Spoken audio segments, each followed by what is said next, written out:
Central America. He was a key host as president of Guatemala of the Latin America Summit that took place just in December. I'd like to welcome Kim. He shortly after our summit had a personal state visit with President Trump to discuss many issues. Please welcome His Excellency Jimmy Morales of Guatemala. Mr. President.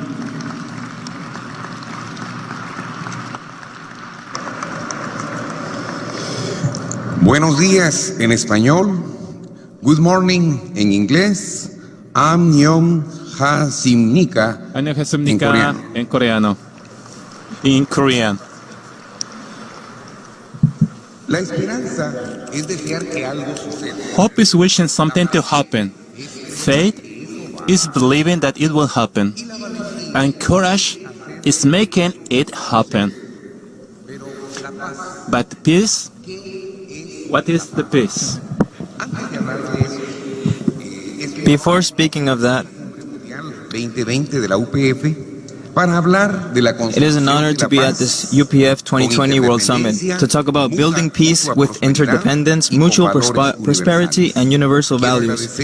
I thank the organizers for this privilege, especially its founder, Dr. Hak Jahan Moon, the mother, which has extended to us this cordial invitation. So, what is peace? Paz, peace. Well, peace is much more than 3 letters in Spanish, paz. I will use its 3 letters in Spanish to talk about how peace, paz, can be built. The letter P, which it begins with, we will use to talk about padecer, which means suffer or suffering. Lately, I have heard a lot about tolerance in order to achieve or maintain peace, and that is fine. But I think we can go beyond tolerance to achieve peace. I mean, suffering, padecer, that is, being willing to suffer in order to achieve peace. But the question is, how far are we willing to suffer to achieve peace? Christian teaching is clear and strong on this subject. Christianity teaches to suffer to the point of death, if necessary.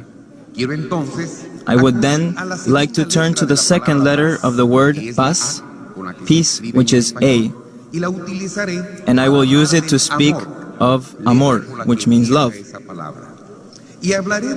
And I will speak of a love without limits, which allows me to illustrate the extent to which a man can suffer for love and build peace. To build peace. For love, Jesus was willing to go to death, a death that was very severe and painful. And there is no greater sign of love than to give one's life for another. The Apostle Paul tells us that a person with love is patient and kind, because the one who loves is not envious, nor boastful, nor proud.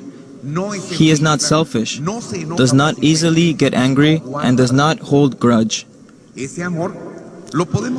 We can find this love magnified in the words of Jesus before he died, when he implored forgiveness for those who had crucified him, and says in his prayer, "Father, forgive them, for they don't know what they are doing." Being able to ask for revenge or justice, he asked for forgiveness to his aggressors. I ask myself, did they really not know what they were doing? Well, maybe they didn't know that it was the Son of God who they were crucifying, but they did know that they were crucifying an innocent man. Jesus didn't just die for the wicked, he died begging for forgiveness for those who killed him. So I want to talk about the way to build peace. You have to be tolerant, but not also that. Sometimes you have to love your neighbor and be willing to suffer for them. And in spite of everything, forgive those who offend and hurt you. y lastima. Nos falta aún la Z. We are still missing the last letter in the word paz in Spanish, the Z. And I will use it with the word zanjar, which means extract, which means to solve an issue in a definitive way. It is also remove difficulties. So, if we add to the willingness to suffer the love that forgives all, and add to it the action of removing all that blocks us from building and maintaining peace, and we commit ourselves to bring about change in millions of people, I believe that we can speak of personal peace, national peace, and world peace, and universal peace. But of course, we must be willing to do and not just talk. To make an example, to illustrate what I mean, I'll tell you the story of a mouse colony. It says, in one house there was an old cat that no longer hunted mice. So in that house, a large colony of mice grew. The owner of the house realized the problem and brought in a young mouse hunting cat. In less than a week, the new cat had wiped out half of the mouse colony. So the older mice called an emergency meeting and exposed the problem. The most intelligent of all said, I have the solution. One of us has to tie a bell around the cat's neck, so that when the cat moves, the sound of the bell warns us of its proximity, so we know its distance. Everyone said, excellent idea. Will you put it on? No, answered the mouse that made the proposal. I gave the idea. The biggest of us must put the bell on, the most strong one. It's not fair, said the big one. Even though it's true that I'm the bigger mouse, the stronger mouse, compared to the cat, I'm still a mouse. Let the fastest of us put it on.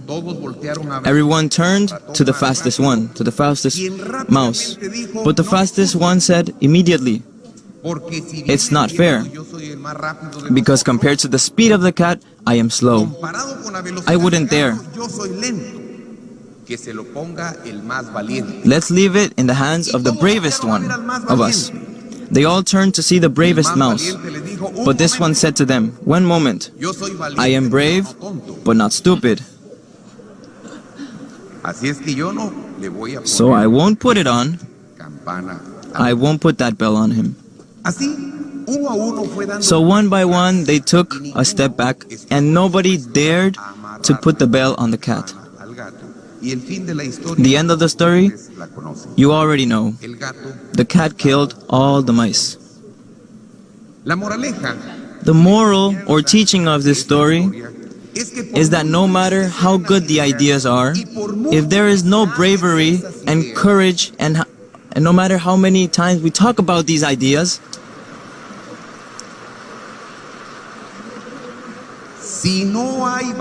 if there is no bravery and courage to carry them out, everything will remain in words or ideas, and the end will be tragic. To talk about building peace, besides being willing to amar, love, to the point of padecer, suffering, and zanjar, extract every bad thing, you have to have the courage to do what others only dare to talk about. That is why I take the liberty of congratulating the founders of the UPF, because they are doing what others only talk about. They are investing their resources.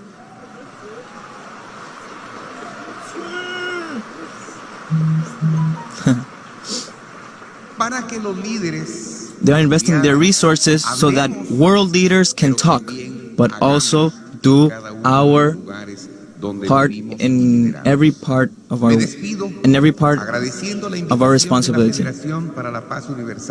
I would like to say goodbye and thank the Universal Peace Federation for inviting me to participate in this World Summit that brings together the leaders of 170 countries from the 5 continents. I have traveled from Guatemala accompanied by my wife, my boss, I would say to her, Patricia Marroquín de Morales, and national leaders to tell you all that is possible to inherit a better world for future generations if we all do our part. Mother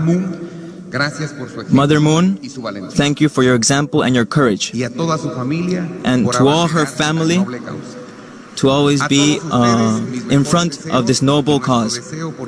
And to all of you, my best wishes for the prosperity of your families and nations. Thank you very much. God bless you.